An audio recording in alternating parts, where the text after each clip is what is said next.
Hi,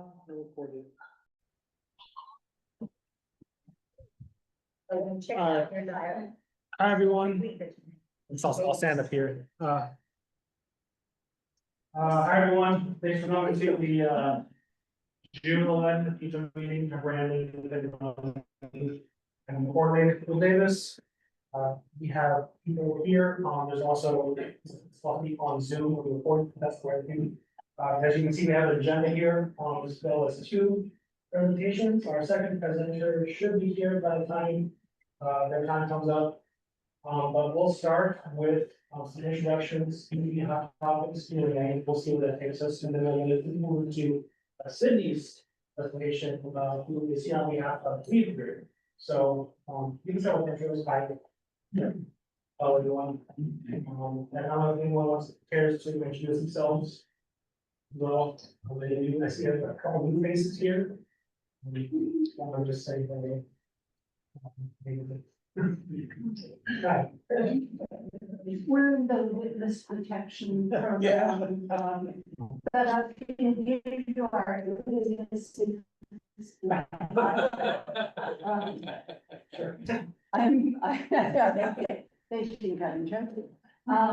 I'm Barbara. This is Robert. We go back with DEVA practically to its beginning. Yes. And but all we have to show for it is when we signed them from 2016. But it's the best car I ever drove. We do 90% of our driving on it. We're in the market for a longer range EV, but don't want a great big car. And so we keep waiting for some cute little hatchback like the WeaveGrid, the 300-mile range. Well, the Rivian R3's coming out, which is a hatchback. Which one? The R3, the Rivian R3. Yeah, that's going up 2027, I think. Well, it could be dead by then, but hopefully not. If not, then this next year, the R2 is coming out, which is a slimmed down version of the R1 SUV, so it's a little like a compact SUV. Yeah. And the smallest UV really great for us. We've decided not to buy a Tesla just out of your spite. Yeah, if anyone has, I would like to say, if you can join any questions you have on EVs or people who do, who may be able to answer them. I guess as far as me, I'm looking forward to Rivian or to perhaps I'll put it on here. When they're available, so they start at 55, so not the cheapest, not a Civic. But yeah. John? In February, I went to Norway. To Iceland and Norway. And I learned that in Norway, they're leading the world in the electrification of the vehicles. One of the, they have the Chinese vehicles there, the Xpeng, the Neo, and the BYD cars.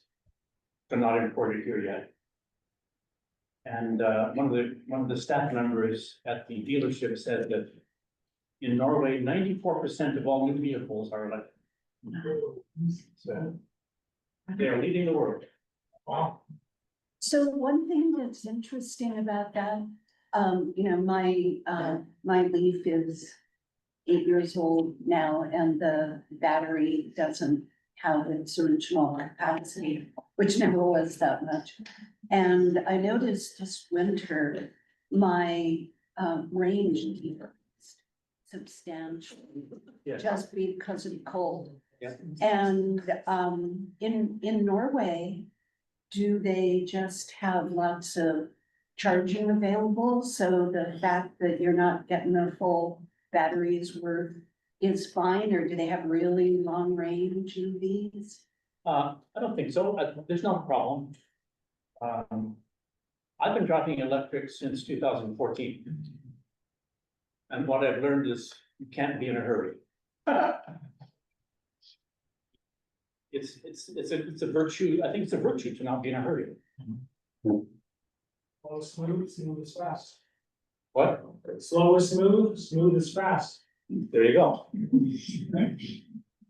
At least that's what the most cases. I know Fabrizio. So, hi, I'm Fabrizio. I've been driving electric since 2010. I have an original Tesla Roadster, still have it. It only has lost about 10% its range. It has 130,000 miles on it.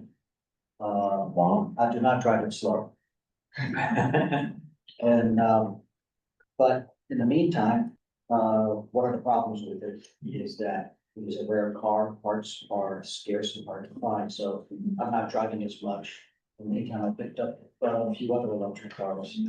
I picked up a BMW i4 M50. Nice. The nice thing about the BMW is that BMW builds it on the same assembly line as the gasoline and hybrid versions. So, and so BMW just shifts the production depending upon demand, whether it's gasoline, diesel, hybrid, or full.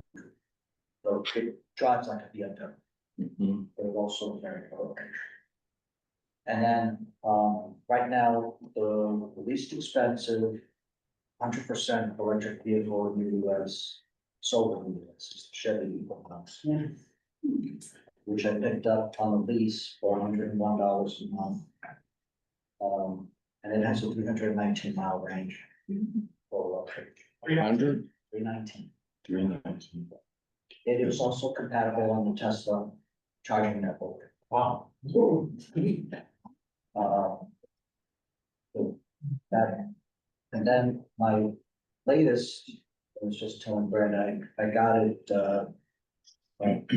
just before midnight last Tuesday. Delivered to my house, Colorado. It is a 2025 Dodge Charger Daytona EV.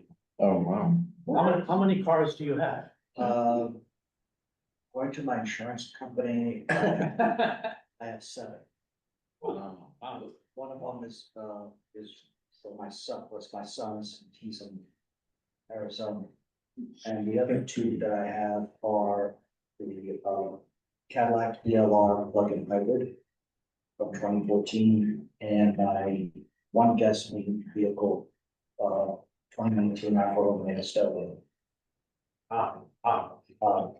But the electric cars, each one has got its own personality. Even though the Dodge Charger is advertised as a muscle car, really a grand tour. It has a lot of acceleration. It's the fastest 0 to 60 that I have, but does it in 3.3 seconds. But it's controlled, it feels very, very smooth. It's got a very nice drive. And you can make it sound like a Hemi or make it quiet. Is it all-wheel drive? Yes, dual motor, all-wheel drive. It's got about a 250 mile range. You can put it in eco mode to get that far. Or you can put it in track or sport mode and get less to 200 miles. So you say it's sound, you can make it sound? Yes. There's a speaker with a recording. In the back, yeah, and then you can make it rev and, Is it just you or is it Wow. for the? no, outside. Yeah. Yeah, this weekend I took it to a Cars and Coffee and people thought it was a Hemi as I drove in. Oh, funny. Yeah, it's just, Yeah, that's what Hyundai has done that with their Ioniq 5N. So they have the noises or the sounds, simulated engine sounds, but I think it's only inside the car. I don't know if it's outside the car too. People who buy chargers and walk that outside. yeah, that's pretty much why Dodge did that. It's like, they want, people who want that sound. Now, can you get a tailpipe on it with smoke?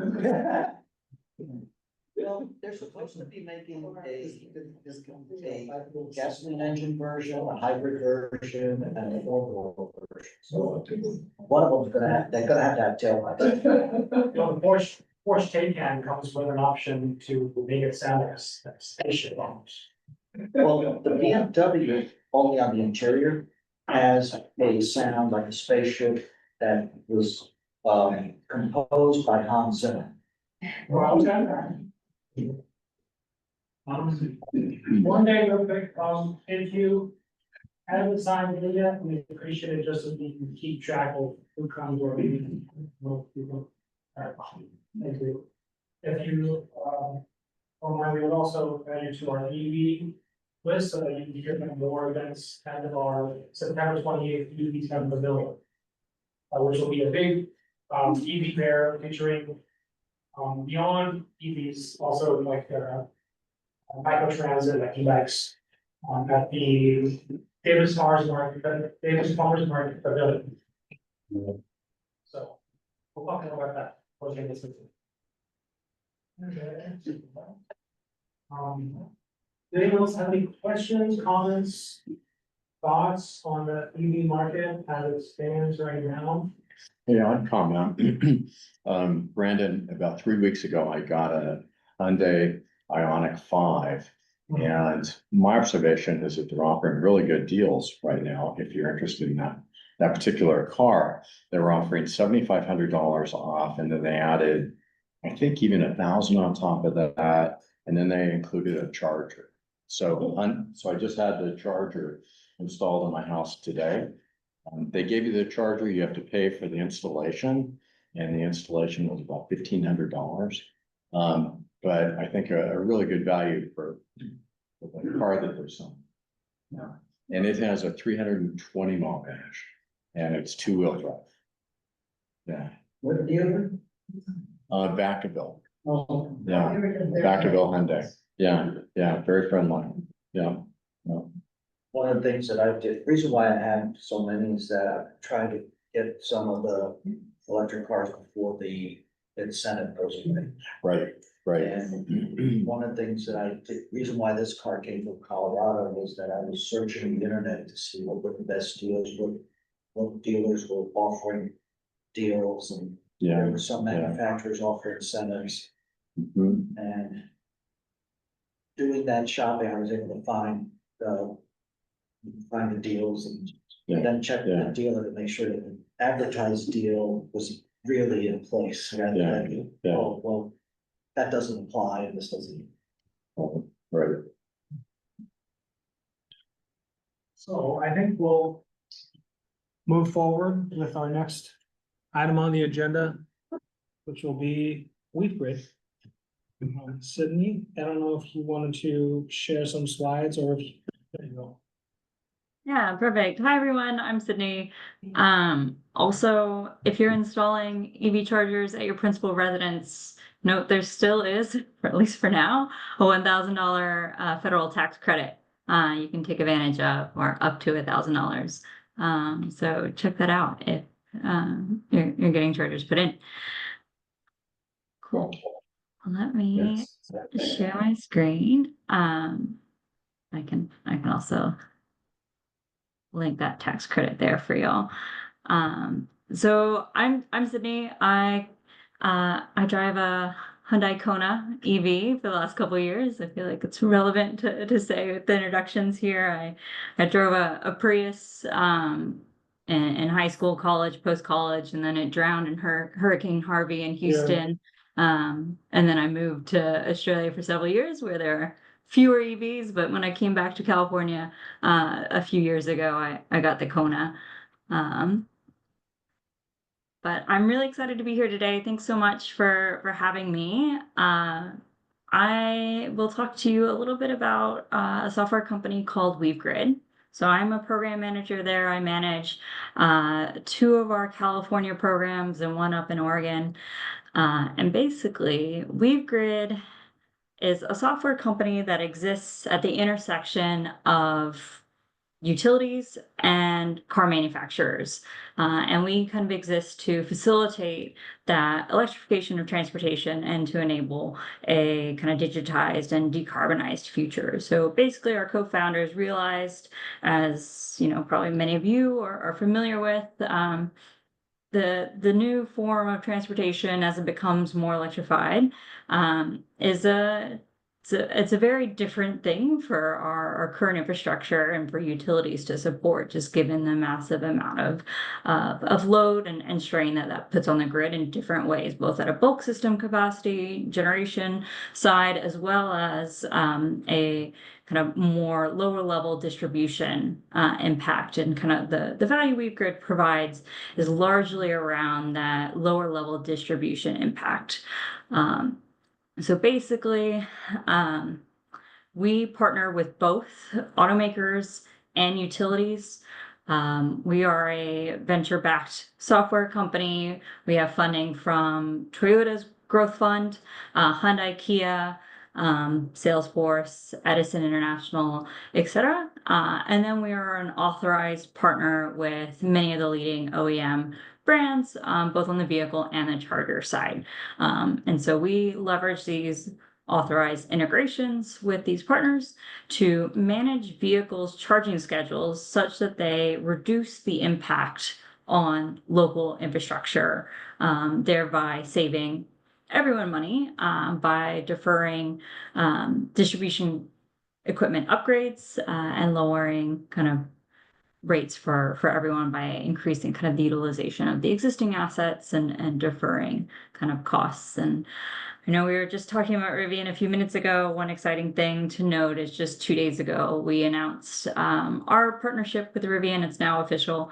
So we're excited to kind of bring them on board in addition to a bunch of the other OEMs and chargers that we're working with. So we've got outside of the OEM space on the utility side of things, we have programs all across the country so far. So WeaveGrid's been around for about 5 years, 6 years now. Started in California. The company's based in San Francisco. I'm down in San Diego. Yeah, it's been great to see a bunch of pilots and programs kind of come up across the US, and we're actively kind of launching new ones all the time. So the one that I'd like to speak to you all about a little bit more in a few minutes is our California-based program. It's for all drivers in California who are a ratepayer at one of the 3 big IOUs or SMUD. But happy to talk a little bit more generally about WeaveGrid and take any questions kind of towards the end. But basically, how does WeaveGrid do what it does? So I know this is like very small probably for you to see, but the general sense of what I'm trying to show here is when we have non-managed charging, and that's, you know, people plugging in and charging kind of as soon as they plug in, you end up creating significant amount of loads on kind of your on-peak periods or your system peak periods. So the reason utilities define kind of time of use peak periods is that tends to be system peak time. So when the overall load on the entire system is highest. So by creating time of use rates, utilities are able to shift that to after the time, the on-peak period, but then you have a secondary peak, right? So if everyone sets their schedule for their charger to start at 9 p.m. or midnight, whenever your rates go off peak, all of a sudden you have a secondary timer peak that can be quite substantial and impactful to the grid at a macro scale, as well as more importantly at a local level. So for those of you who charge kind of level 2, you know, those pull 7 to 11 kilowatts on average, and a typical home is closer to 1 to 2 to 3 kilowatts. So you can see that just plugging in your car very quickly amplifies the amount of load that is put on that local circuit. And these circuits weren't designed originally for electric vehicles. So it requires a fair bit of managing from the utility side in order to support that EV load growth and kind of we're all expecting. So where WeaveGrid comes in and what our software does is we're able to look at all the different EVs who are registered in our programs and see for each different driver what their individual preference is. So they want to leave by 6 a.m. the next day and they want to get to 80% that night.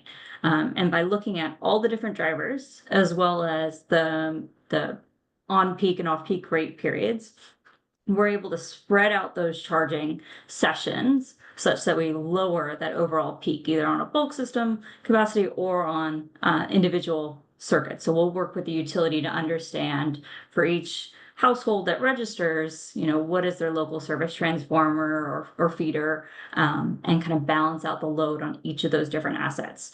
So in these charts, you can see a bunch of different colors.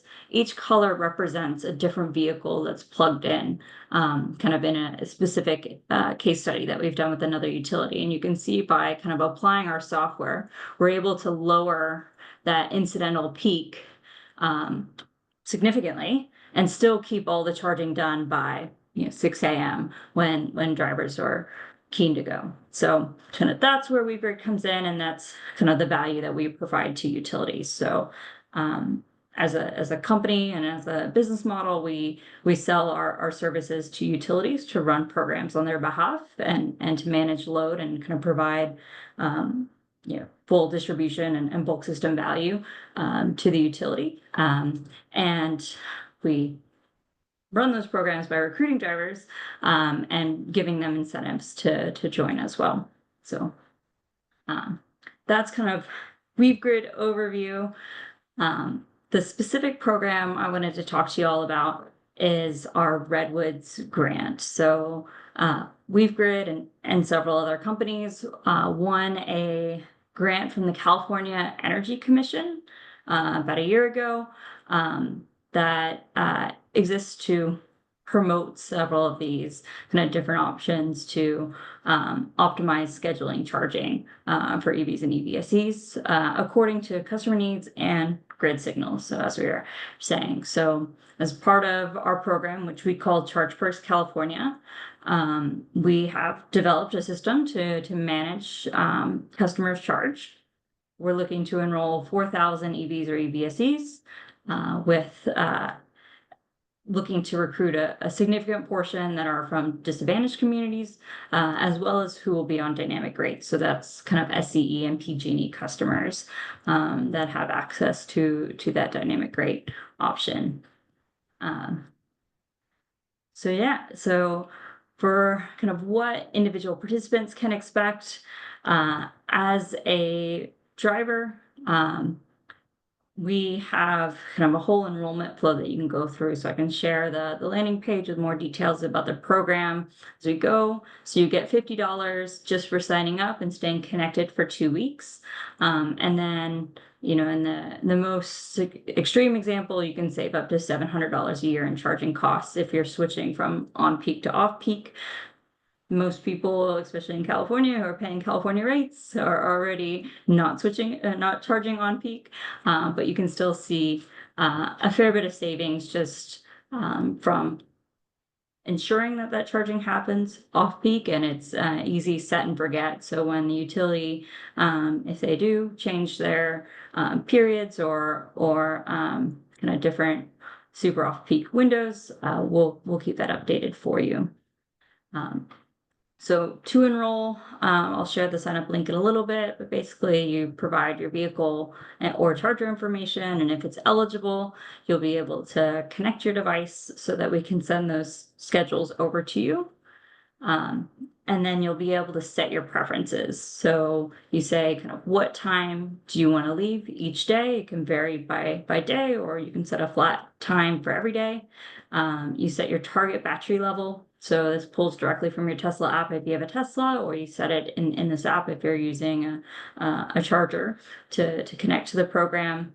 The driver preferences will always be the first thing we optimize around.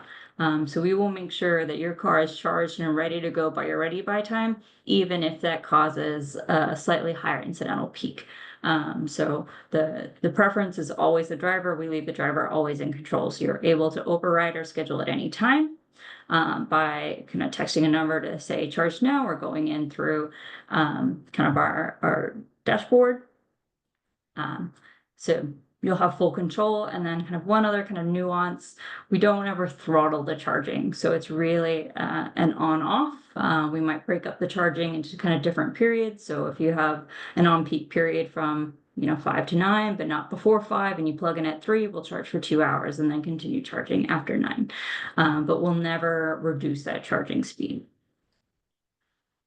Once you're enrolled, once you set your preferences, you'll also get access to a bunch of different kind of personalized history and insights into your charging. So we don't have an app because I don't know about you, but I've got about 8 different third-party apps for my EV with all the different public charging stations and my Hyundai app, etc. So we just have kind of a web-based dashboard and then a weekly email that we send that has kind of your history of charging, how much of it was off peak, on peak, what the approximate cost of that charging was, and we allow you to kind of keep this, export it, etc. I know some people use it as kind of tax write-offs and other things. So it's just kind of handy to look back on those kind of summarized charging experiences.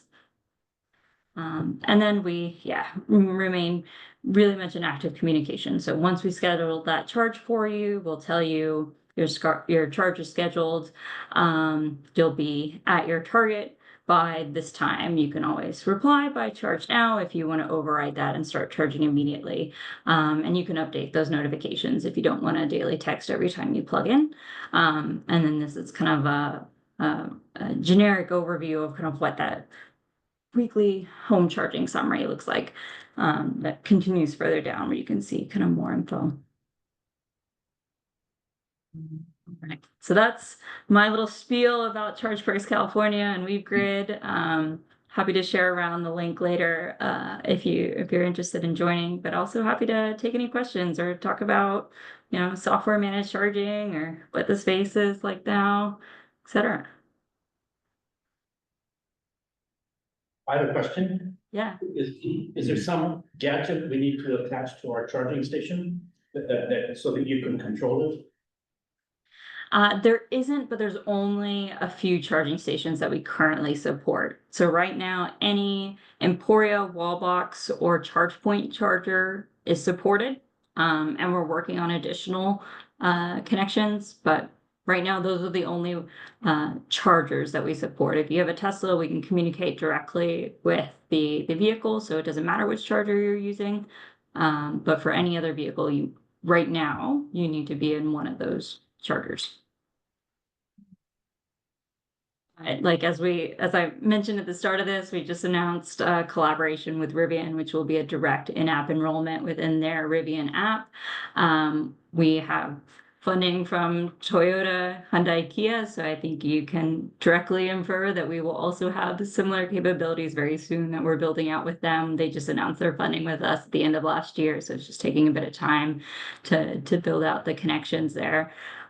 So if you don't have an eligible vehicle now, I highly recommend joining the wait list. I imagine there will be some exciting news to share in the next couple months in that space. I've got a question. So one of your slides indicated that you're also going to look into bi-directional charging, so we could charge our home. How does that work?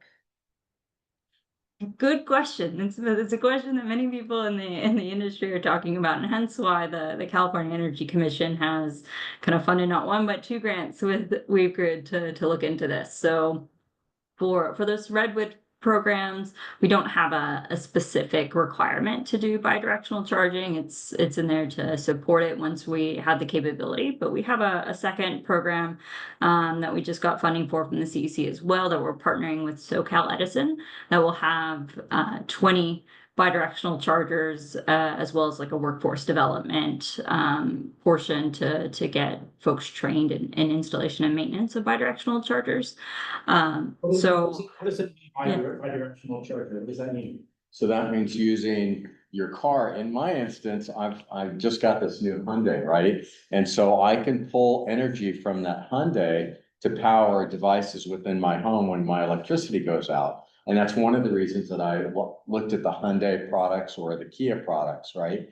And the Ford Lightning also has that capability, but it's a big truck. I couldn't even fit that truck in my garage. So having something more compact like the Hyundai is just perfect.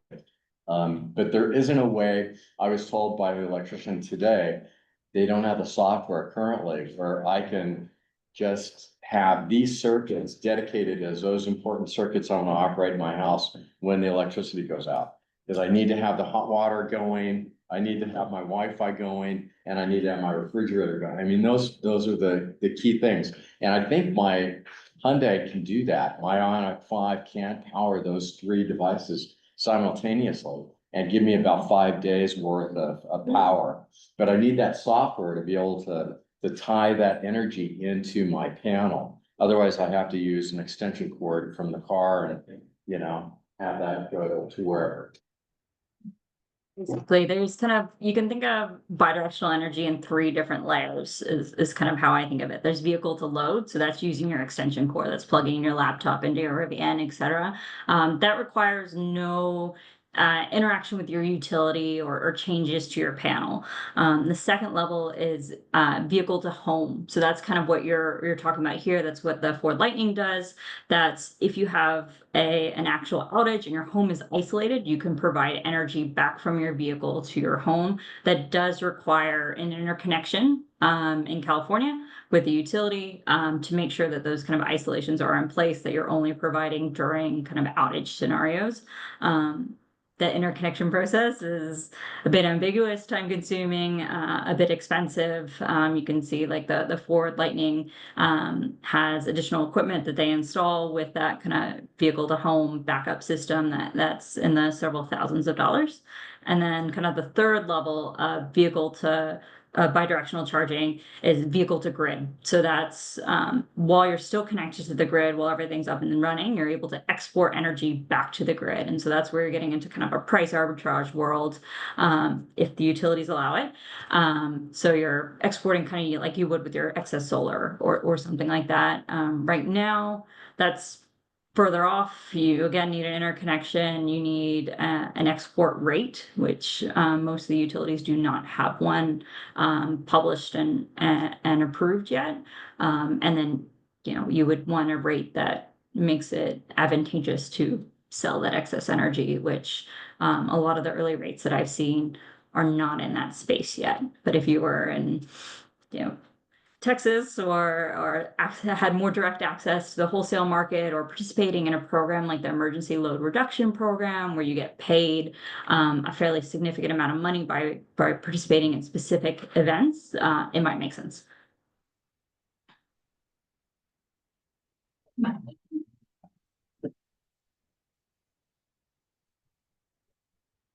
Any other questions? Comments? Thank you, that's very easy. Thank you, Sydney. That was very informative. Yeah, Appreciate it, Cindy. Thank you. Yeah, I can send those links out to this registration list and to this group via the emails you've all provided as well. So yeah. Okay, great. Happy to geek out about this, or even if you want to go further down bidirectional charging rabbit holes, happy anytime. We have a like a test facility in Detroit where we have one of the only fully bidirectional installed interconnection agreement approved, et cetera, charger setup. But yeah, right now it's not just the software in the vehicles, it's the hardware as well is kind of missing. So you have Decibel and Wallbox. Wallbox is the one working with Hyundai Kia. And they're still coming up with their Quasar 2 chargers that will hopefully be hitting the shelves very soon. Great. So you sent me this IRS link. Is there another link you want to share? Yeah, I'll follow up with email with these slides so you can have them. Great, thank you. Excellent.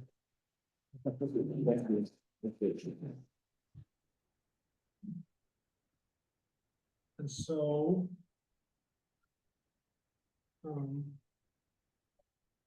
Thanks again to Sydney. The next topic on today's agenda will be the California Energy Power and Innovation Collaborative. And I don't know if you saw, but Ash here, is a representative of, Cal Epic. He's has his own, EV, workshop called Home Electric Cars as well. He's very, excuse the pun, plugged into, the green economy and workforce development. If you have any questions, most likely he's done the research himself or worked on it about, EV conversions, or just EVs in general. Yeah, do you want me to show this video first? Yeah, I might be a good way to kick things off and then I discuss some detail of that one, but. Yes, just that kind of an intro. I'm Ash. I've heard about a lot of you before. Sorry I came in late. I was stuck on traffic. I'm from Bridge Power and it is never an easy route, all the construction. But anyway, I've met a lot of you before. Appreciate you all coming here. It's my first time kind of meeting in person in a long time. So, finally get to see the faces, but yeah, so one of my 15 hats is also working with what is now Cal Epic, what used to be the California Mobility Center. I think I've talked about them before, but as we roll out and rebrand ourselves to now be Cal Epic, which is the Energy, Power, and Innovation Collaborative, that we're not just limiting ourselves to vehicles, we're now opening it up to, just like we're talking about now, bidirectional charging systems, alternative, energies, including hydrogen, as well as the EV, APUs, everything that's anything green, basically. So as a nonprofit in the Sacramento area, the focus is also to support, just like Sydney's doing with Southern California Edison and a lot of the other communities, is workforce development. We gotta have training, we have to get folks involved. In my space on the EV front, I'm converting air, spark, and fuel to voltage current resistance, so when I now have to change people's perspective and change an understanding, there's a lot of training involved that starts now at the K through 12 level. This level is now the market that we need to hit, because those are the ones that are gonna be probably employing me at my brink of retirement. So I have to hopefully be nice to these people for them to be nice to me at the end, but this is the environment that we need to be in, is in this reactive mode where we still have technicians, we still have folks looking for jobs, we still have opportunities out there. Some exist, some don't exist, but we are at this forefront now where a lot is happening at once, and Cal Epic is sort of in the center of all that to bring in collaboration, bring in business, because we know this is sort of the perfect storm of interest. We're all trying to strive for a green economy, a green market, green power, green energy, cleaning up our act. But there's also opportunity for business and growth and entrepreneurship as well too. So I think this is kind of where that center point is. But happy to answer any questions at the end of it all, but I'll talk about some of the programs that we have afterwards. But this is a unveiling of our center a few weeks back, actually a month or so back, that Fox 40 was able to record, and it highlights some of the activities going on right now. So happy to answer any questions afterwards. Will travel to high schools within the Sacramento City Unified School District and offer hands-on experience to students in the green technology industry. It's called Epic on the Road, and this all-electric van is the driving force behind the Green Career Pathway program, a new hands-on training initiative launching at Sacramento high schools. Epic on the Road is an opportunity to take our workforce development programs into our communities. Inside this van, students will learn the latest in clean energy, training in electric vehicle charging, renewable power systems, and workplace safety. But the program is about more than just skills. It's about access. This reduces barriers for training like transportation and child. Sorry about that. We should have done auto. 1 second.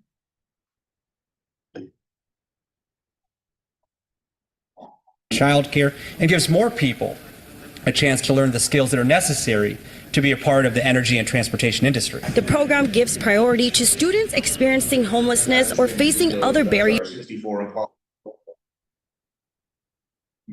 years to succeed. For many, it's a bridge to employment straight out of high school in real-world certifications. So right now we're focused on OSHA 10 and e-forklift certifications, and we chose those two because those really have the most broad employability certifications for students, so they can go into any manufacturing. Those two certifications are going to give them a leg up in employment. Sacramento's energy and utility sector is booming, adding more than 1,000 new jobs each year. And with the $500,000 partnership between Cal Epic, the Sacramento City Unified School District, and the Masons of California, over 150 students a year will be career ready for the green technology industry. It also means that these are portal jobs. So you get in as an 18 or 19-year-old, but within 5 or 6 years, you could double your salary. You could be doing a lot more because these are jobs that lead to other careers within green energy, and a lot of the foundations are very similar. Students will eventually transition to hands-on equipment at the Cal Epic headquarters, providing them with the necessary tools to succeed and offering a stipend. And they'll have this pathway to making over $100,000 in the next 5 years after graduation. You can expect this electric van to kick off the program by next school year. In Sacramento, covering local news that matters, Christina Bautista, Fox 40 News. I found a chain leader scrolling through Instagram one day, and the video that caught my attention was me. So yeah, we had, I wish I made 100,000 over 5 years. Anyway, the cool part is again, we're harvesting a lot of new innovation, a lot of new interest, but we're striking kind of a new realm of interest too, that is exciting a lot of folks to participate in some of our programs that are subsidized. These are all state funded grants that luckily are still in place. We're still kind of treading on thin ice as to how things are going to mature in the future here, but hopefully we have established funds that have already been in place and we're taking advantage of now. But the two programs that you saw there, one of which is a program from Rivian directly that is part of their service and apprenticeship. So if you are interested in becoming a mechanic, for Rivian, they have opportunities now where you to basically have a job at the end of the 12-week program, and you're paid, I think it's $24 an hour, 40 hours a week. There is a little bit of a fee that's taken out of that, but you get money to get training and a job at the end of it. It's a win-win. So we're seeing a lot of folks kind of migrate into these positions here that didn't really have any true understanding of what's really out there, but this is kind of a path forward for them. So but there is, checks and balances in between to make sure that you're on track and such, but either way, it's still a very cool program that we just came up with, and we're on our second cohort now. That's about 3 weeks into their 12-week program, so it's pretty fun. One of the other ones that we had was called Charger Help, and that's now to help with our grid resiliency issue. I think we've talked about before, 30% of the charging systems outside of the Tesla network work. So Electrify America and all these other ones, which is not good. If I was buying my $100,000 Silverado EV and I'm at that 399th mile where I finally need to charge, and nothing works, of course, I'm gonna have a bad taste in my mouth. So the issue of this grid resiliency is great and awesome that there is now a program to support DC fast charging, level 2, level 1, in NSCS and any of the new kind of formats that are in the future, kind of give the necessary skills to provide training to, not necessarily become electrical, kind of electricians, but more troubleshooting. These opportunities aren't quite there yet, meaning that there's no job like a Rivian technician is, but that is now kind of harboring this entrepreneurship because they want to start my own business, work with electricians, work with some of these companies. And so we're kind of keeping that bug in people's minds about, hey, now you're on your own and you have this potential here. Roll with it, so again, we're trying to bring in a lot of that as well as resume help and interview help and most of the other stuff too, but we've got a couple of flyers here that I'm happy to share, but in the background there you saw the white Rivian van that was similar to the Amazon ones. That is going to be our Epic on the Road van, which I was going to bring today, but we have our first class rolling out in a few weeks and we still haven't gotten anything in it. So that will be my next roll over the next 2 weeks. So unfortunately, there wasn't much to show, but hopefully in the next meeting, we'll have that to kind of display. We're actually going to have our first class here in a couple of weeks, meaning my curriculum's due tomorrow. And we'll hopefully have more activities, but I got some examples to kind of show you what we're going to kick off with. And I think what we saw there was, kind of a viewing with high schoolers. And so high schoolers are now this vested interest of ours because that's gonna be our next generation. And so in Sacramento, there's a pretty large gathering of schools that are focused on career technical education. So immediately giving them relevant job skills to, at the end of high school, you go out and get a job rather than your traditional paths.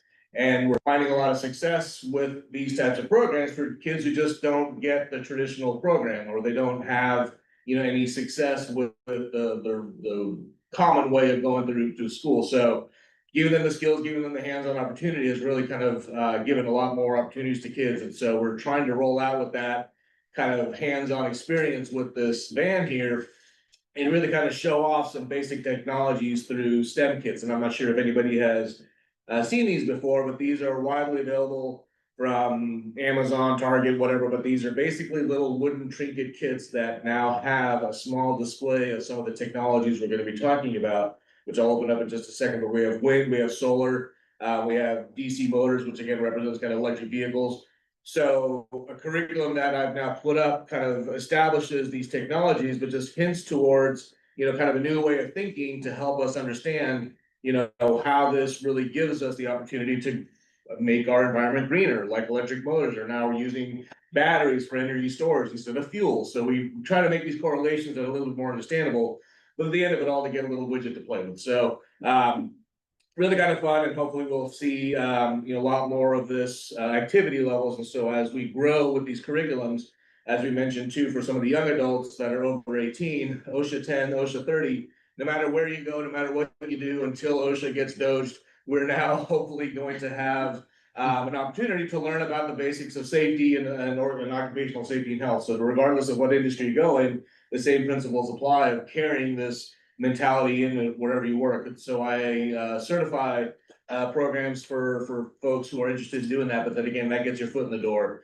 One of the other opportunities that we're also having is a forklift certification class, which again doesn't sound like much, but hey, if I'm just trying to get a job, if I'm just trying to get my foot in the door, why not? I got my forklift certification a while back and I never thought I'd ever use it, but my gosh, it's so much fun,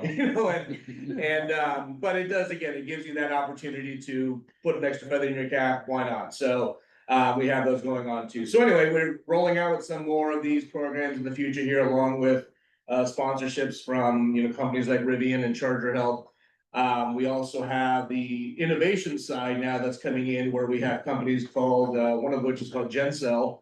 They're doing hydrogen fuel cell based auxiliary power units. So basically the middle point between DC fast charging or any localized or community grid and the grid itself. So if there's a down power outage, if there's any, delay or interruption in power, you now have a generation source as well as energy storage. And so these secondhand batteries, lithium iron phosphate, any sort of chemistry can be applied here, but you can scale this to whatever size possible, have energy storage, generation, as well as, some throughput from the grid. So these technologies are now kind of coming up into place and expressing interest. And so we're seeing a lot of growth in that too. And this place is now centered for kind of harboring that growth there. So hoping to answer any questions about that, but open these things up and you guys can take a look. There's some basic little trinkets, again, some basic instructions. You can kind of pass these around if you'd like.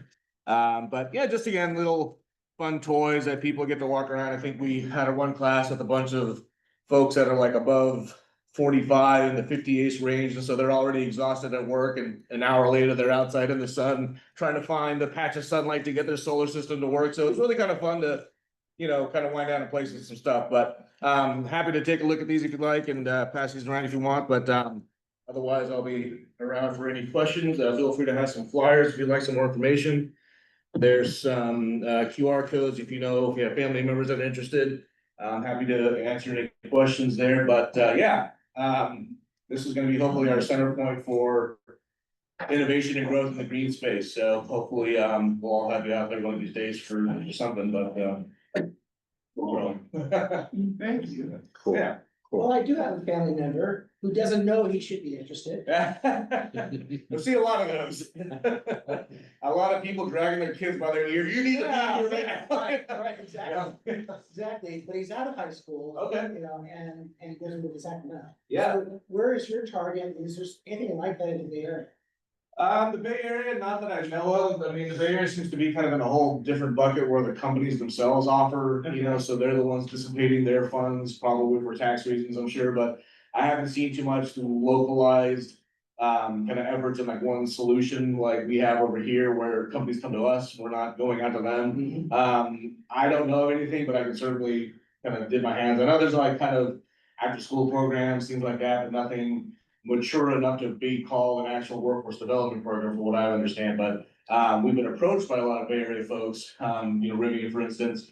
I was doing some vehicle testing at Lucid on Monday, and I know they're still scrambling to get their ducks in a row, you know, with their growth of their sale. I think they sold 5 cars already, you know, so they're now trying to get some more involvement to increase their support and service stations and really kind of get, you know, the scale in mind now for sales as well as maintenance and such. So they may have something on the horizon soon, but again, it's probably very focused or something that they have to, you know, offer themselves, but certainly keep the eye out, you know, keep Brandon involved when we continue having these meetings, if I see anything or hear anything. So it sounds like you're focused though on high school students.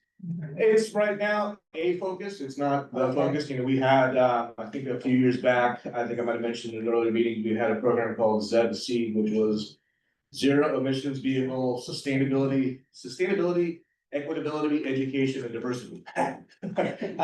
It was 5 different cohorts from all different backgrounds. We had an all women's group. We had 18 to 21 or 18 to 25 people in their 40s and 50s that were in the middle of jobs and careers who were again outside in the sunlight trying to play with solar panels. And then we had we had another political refugees. You know, we had folks who, you know, they need a job. They just need some skills to get out there. Our recordable and our deliverable was for them to get jobs. And so we were trying to fill in the blanks with skills that we thought would be applicable. But again, here's a bunch of skills that no one has really jobs for right now. We found that a lot of these participants ended up they became Uber drivers, you know, or DoorDash folks, because that was quick money. They just needed something quick. So for them to take time out to go to college, to go to GC, to go to do any education, or even just get the entrepreneurship route, or even an apprenticeship, that's money they can't get right now. So unfortunately, we didn't see too much, you know, benefit from that, but as we kind of migrate into different spaces, especially now with charging and a lot of the auxiliary power world, I'm sure there's gonna be some opportunities, and we'll certainly, you know, keep those in mind, and we'll let everyone know here. Last question, any thoughts about working with community colleges? Yeah, so ARC, I was one of the instructors there for a while back, and I know it's kind of like, the challenge right now is everyone's kind of doing the same thing, but they're doing it themselves rather than get one central point. And that's good and bad, but it now kind of leads us into a realm of thinking where if I was Ford and I was GM, I am now Ford and GM only. So I learned it the ARC way, but no, I learned it the Sierra College way. They should be the same way, you know, so I'm coming to find, because I'm on a couple of different curriculum certification programs with Society of Manufacturing Engineers and the Society of Automotive Engineers.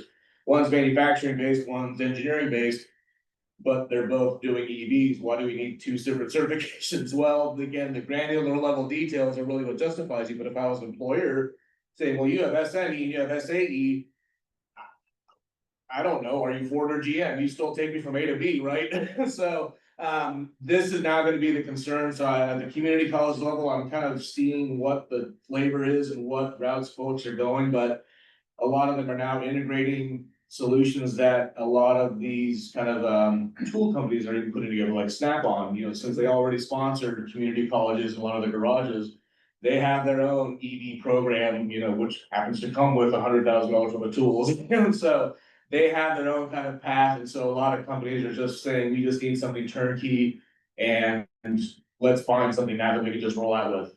Davis High School, for instance, I am retooling their EV program because the one they bought was $150,000 of just nothing, and that's the scary part was, you know, you're just leading into solutions that you don't know are okay or not, and from my perspective, being in the space, it just didn't make too much sense, and so there's things at that level that I think make more sense. I think that's what the high school level, it's better to give them the physics, give them the understanding for them to make their creative decisions, which is here just learn it and don't do anything with it.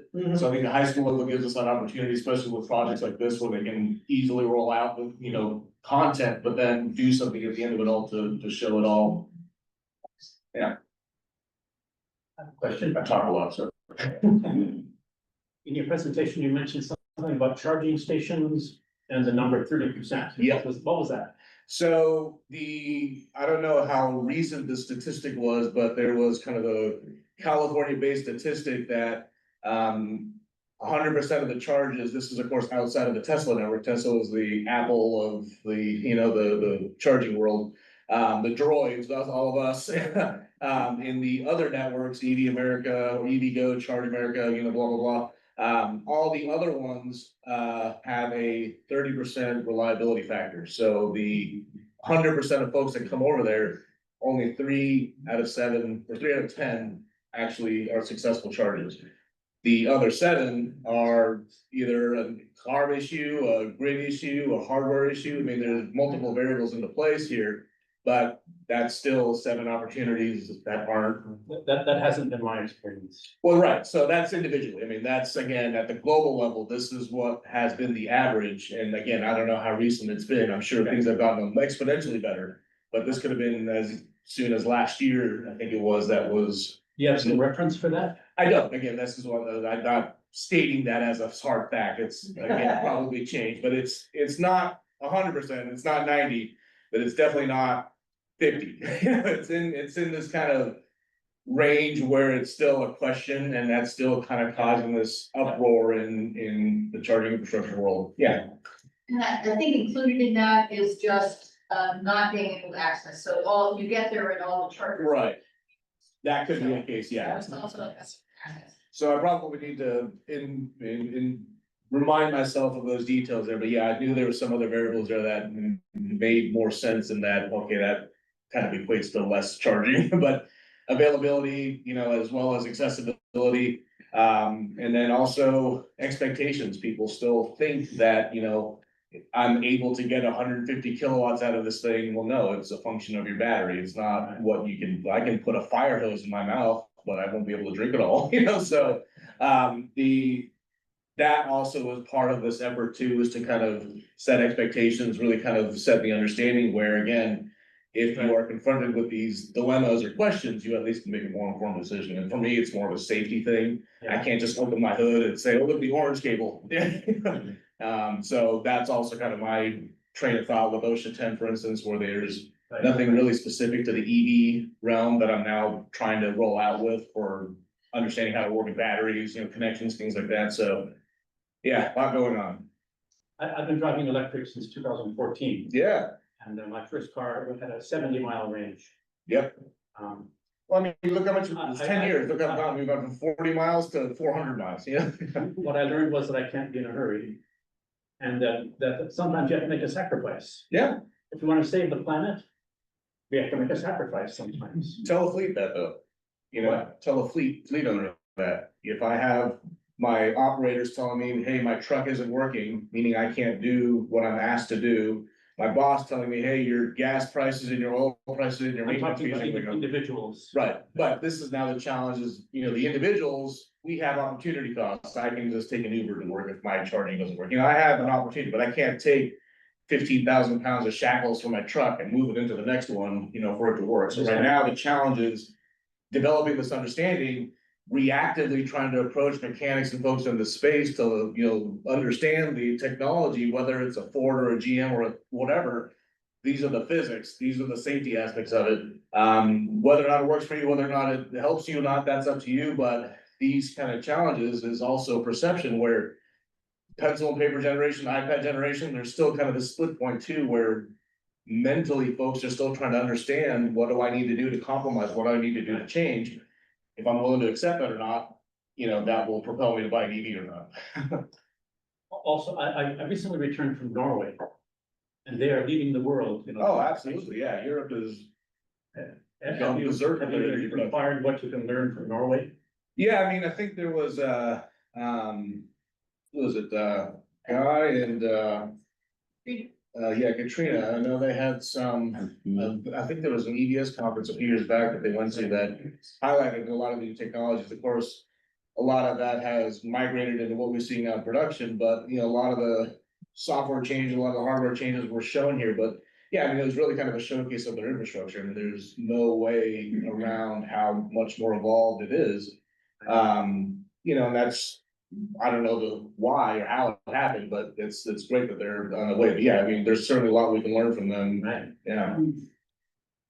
I have a question for John. What is Norway's primary source of energy?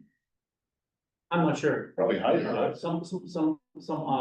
They have a lot of fjords and rivers and, they have a lot of oil as well. But, I'm not sure. I'm gonna look it up. To your point about the charging infrastructure, I took a road trip, a couple months ago from here up to Oregon. Yeah. With 2 electric vehicles. Mhm. One was compatible on the Tesla charging network, the other one was not. And where I was staying, there were 4 Electrify America charging stations next to 16 Tesla charging stations. Right. And that's, I mean, most of the places you're gonna find a dozen or more Tesla chargers. But when you look for the CCS combo plugs, 3, 4. Yeah, and out of those 3 or 4, chances of 3 or 4 actually working. You know? And again, the transition now into the space also involves the understanding that it's not just me and a charger now, it's every time I connect to my charger, I have to connect to the grid, I have to connect to the bank, I have to connect to the car manufacturer, I have to connect to every single thing. That has to happen in a millisecond, you know, for all of these people to be happy at once for me to charge. Again, the problem isn't just a linear me connection to you, it's everybody in this ecosystem. As was mentioned earlier, each of these networks have got their own software and their own app that you have to have. That's the problem now that I'm also trying to understand better with this charger help space is the DC fast charging space, you know, there's company A, company B, company C, they all have their proprietary way of skinning the cat, great, but when it comes to the vehicle communication, that's set in stone. I'm expecting this at a certain rate, if I don't get it, I'm gonna trigger an error, and that's now the problem is that these small little understandings. The car companies and oil companies dealt with this, 100 years ago. Oh, they continue to do Standardized that. the gas nozzle. Right. Is there any effort to standardize? Well, that's what this, the grid resiliency impact was heard from the automotive industry, but what made Tesla successful was the fact that they were able to jump ahead with multiple years' experience prior to where the automotive industry was. And so the automotive industry, the Ford, GMs, everyone else was playing catch up, really. So when the initiative was put in place to better the charging infrastructure, meaning it's a car thing, it's a charger thing, it's a grid thing, it's an everything. Why do we need to reinvent the wheel and follow a different standard than one that is already successful? So the NACS connector, which again is Tesla's sexy way of doing a 1772. Great, they read between the lines and created their own form factor. They were the Sony of the modern day EV world, or the Apple now, versus the rest of the world. And so the rest of the world said, well, there's no point in us, again, creating this uncertainty, creating 2 systems now, let's just solve one. So I think that's what they're going towards. So I mean, as the herd of fish kind of migrates toward one common light, I think this is one step in that direction. What that leads into in terms of communication, what that leads into in terms of security, what that leads into in terms of grid interface, that's still hundreds and hundreds and hundreds of variables. Is Tesla gonna open their network to other charging, other? They do, and that's what now is available to folks. They just have to buy a adapter, which at one point was illegal. I mean, when we were at Edison, it was kind of like, wait, what do you mean you have to have, and you can't have 2 additional points of contact here? So that's what now is the challenge is now people have to order this $400 piece of connector. There Yeah. are 2 different types of Tesla chargers. There's one that is only compatible with Teslas. And there's another that is compatible with certain car manufacturers that have adopted the Tesla software. Yeah. And an adapter. And then there is very limited magic plugs. Yeah. That have been designed to work with any vehicle that has a combo plug. Because it has a combo plug already attached to it. And SAE just adopted the Tesla standard as J3400. 3,400. You have a question, sir? Yeah. Are there any Tesla supercharging stations that are off limits to GM vehicles? Not that I'm aware of, I think everything, Because we were up in Rueda. There's one amazing place that has like 42 Tesla superchargers in Rueda. But then we stopped to get a cup of coffee and there was about 6 Tesla superchargers. They showed up on our charging map, but they wouldn't recognize the Silverado. oh, really? Yeah, Interesting. it's kind of weird. Yeah, you know, that's, Yes. this kind of continual effort from the OEs, again, that is still a problem, you know, so this Gencel company that we're speaking of. They have technicians that come in from Southern California and Texas, not technicians, they're engineers that are technicians at heart, you know, so they love to fiddle, love to come, so every single time they come here, they always try to make more than what they have to do, and includes these small little experiences, so one of them always rents a different EV every single time. And he rented a Silverado, no, I'm sorry, the Blazer EV, Tesla and Polestar, you name it, all the Kias, all the Hyundais, whatever he can get his hands on, he rented it to see what this interface looks like with this particular fast charger and how his Gencel unit approaches to it. So again, now I have 2 points of interest and 2 points of communication that could potentially fail. What ended up happening was half of them were at the APU, the charger side, the other half were the vehicle, the charger side. So how do you fix that? You know, I can't solve Polestar's problem, that's a Polestar thing. I can't solve the charger problem, that's a charger thing. You know, so it could have been a host of things in that case, that might have been the problem. There are a set of Tesla superchargers that are not compatible with anything other than Tesla vehicles. And if you go to Tesla's website, you filter out the ones that are compatible with GM vehicles, and then the other ones that are just, then you have Magic charger, Magic board. Are those showing up on CloudShare? In that way, can you tell on that kind of app? I'm not sure if they show them that way or not. But I know like there are 2, there's one in Roseville that's a Magic plug, and I think one out in Pleasant. Close by. There's the ones that are Tesla only are getting fewer. Those are the early ones. Yeah.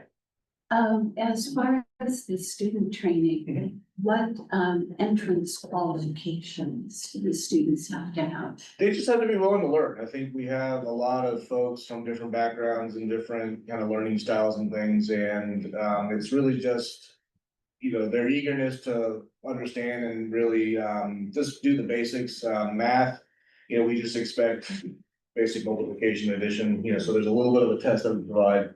Nothing out of the ordinary, and then basic English comprehension, reading and speaking skills, and that's really it.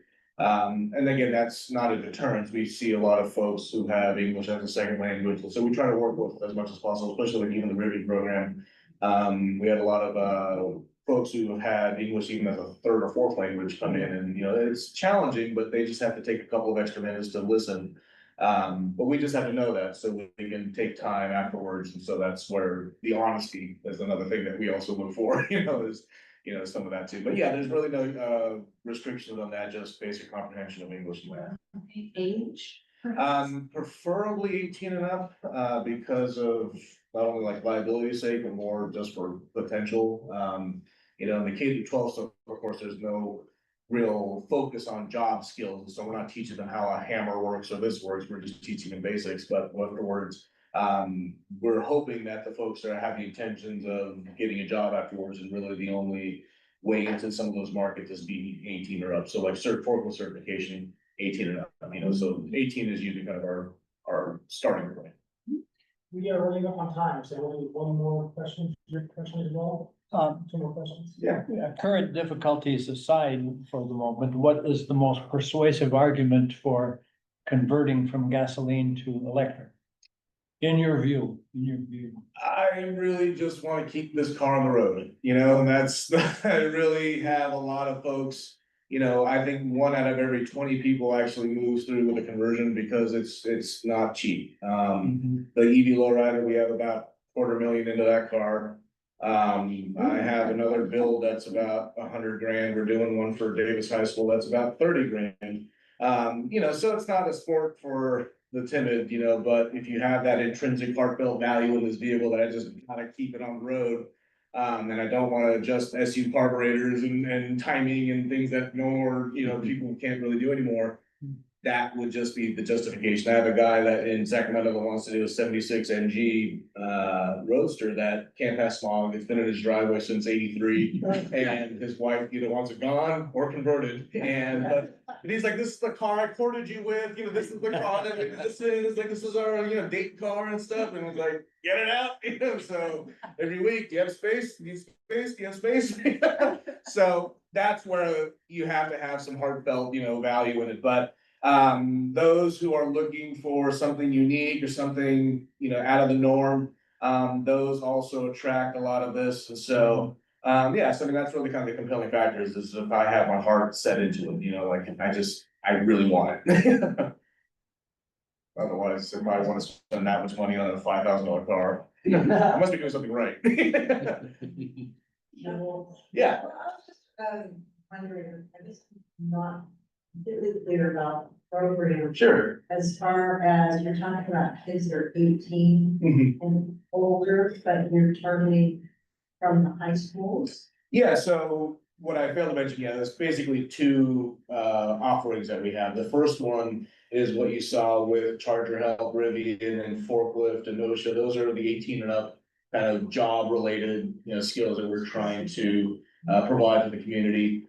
So folks can get trained and get some acclimation into this green energy world. And then the K-12 side was this white Rivian van here that's called Epic on the Road, and that's where we just try to provide the fundamentals. Provide some opportunity that is outside the normal curriculum envelope. So when we're talking about the sciences and physics, primarily wind, primarily focus on EVs, things like that are just more focused on the green technologies with projects like this. And hopefully start spawning into more bigger picture items that may lead into kind of this intermediary ground where you're not applying true job skills, but you're at least understanding what it might take. Well, and I'm just thinking about, when many of us were in school, we had as part of high school curriculum, there was auto shop. Oh, yeah. There were these. Yeah. And it seems like over the years. Yeah, And I'm wondering, some of the retired school teacher, not a high schooler, but if that can be, brought into the curriculum. So I have a curriculum that I put together that builds radio control cars with 10th scale. And it's the same technology that we have in our regular cars. And so and there's only a handful of kits that you can purchase now that kids can actually build. They're all straight out of the box because as a kid, my opportunity cost is video games or taking something out of a box, putting a battery in and start playing with it, not find screw A3 and spot A2 and spend an hour building it. No kid has patience for that anymore, but this one manufacturer still has a kit that you can still build. And so my curriculum teaches them, the first part, which is how to build, how to kind of coordinate your hands and eyes and screws and kind of the basics there. But then it gets into the physics of chassis and suspension and things. But then you get into the EV side with, let's say, lithium batteries that we have in our real vehicles.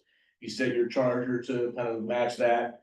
DC motors, AC motors. So you get kind of a flavor of all this, and that was kind of an executable curriculum now that has to be accompanied with the capital, and that's where schools are kind of struggling. Do we have a $500 kit for one kid or a group of kids? And then if it's a group of kids, who gets the kit afterwards? So it becomes these long-winded questions afterwards that then points out to we don't have time anymore. Now it's summer. So and how are we going to fund it? So I mean, some schools. That's where I'm kind of up against. But yeah, so the real trick in this case is to bring it all together is to give them skills that they can apply immediately. So something like this, I give them a spurt of physics, let's do it. Spurt of physics, do it. So they at least understand as they go rather than long-winded discussions, forget whatever they learned and then have nothing to apply it towards. And so really that application is what they're looking for. Yeah.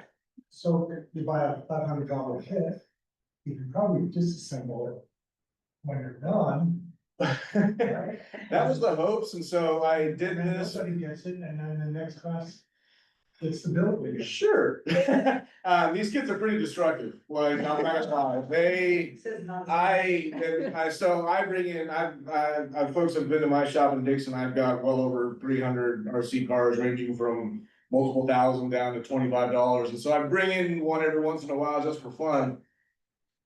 Worst mistake ever, every single one of them gets destroyed in a matter of seconds. I turn my back and it's just like a kid putting their hands in a socket, like that bad of destruction. And I'm thinking to myself, like, how does a kid do that quickly? I was impressed with myself as a kid doing, but this kid, like, he top-notch destruction. That's what I'm afraid of, and so out of the 10 kits we build, I'd probably say 2.5 are still in decent shape that actually go straight, that don't.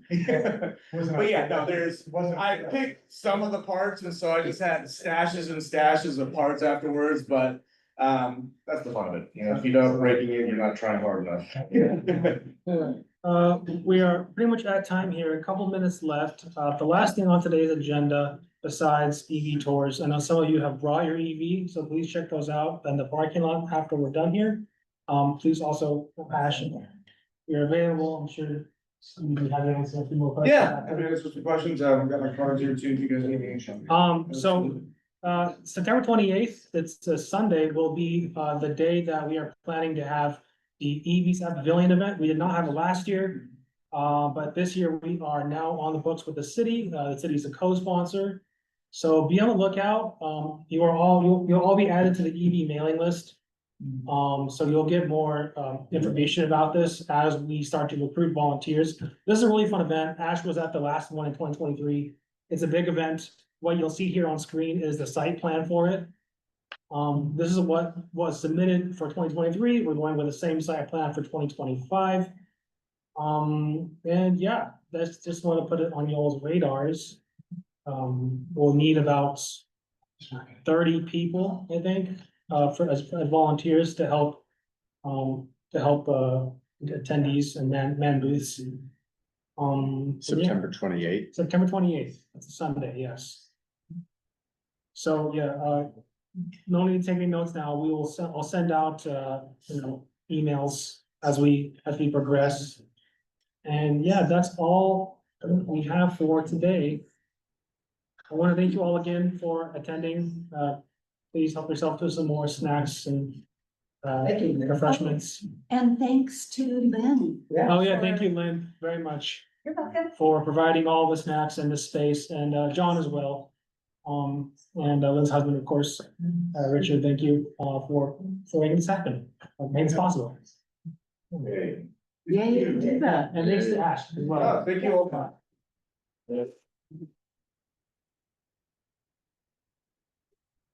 Oh, and thank you as well. Work clothes, sorry, I rushed over you, so. Let's continue the information. About the workforce, is that on the website? Yeah, in fact, if you have. We don't know.